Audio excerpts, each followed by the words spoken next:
রিক্সাওয়ালা হতে পারেন, আপনি ঠেলা গাড়িওয়ালা হতে পারেন, আপনি কাজের বুয়া হতে পারেন, আপনি ঘরের দারোয়ান হতে পারেন, আপনি যদি মুমিন হয়ে যেতে পারেন, যেটা হওয়ার জন্য কোনো মাস্টার্স পাস করতে হয় না, যেটা হওয়ার জন্য পিএইচডি ডিগ্রি লাগে না, যেটা হওয়ার জন্য এমফিল করতে হয় না, যেটা হওয়ার জন্য ব্যারিস্টারির বার এট ল পড়তে হয় না, মুমিন হওয়ার জন্য আল্লাহর ভয় আর নবীর মুহাব্বত অন্তরে লাগে। ঠিক কিনা? জোরে কথা বলো। আর কিছু ক্রাইটেরিয়া ইসলাম বলে দিয়েছে। This is very significant. কে মুমিন কে?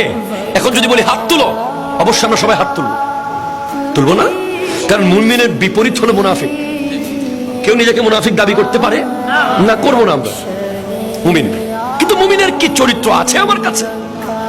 আপনাকে যখন ইন্টারভিউ বোর্ডে ডাকবে, অফিসে সনদ দেখান কি কি পাস, আপনি পাট পাট পাট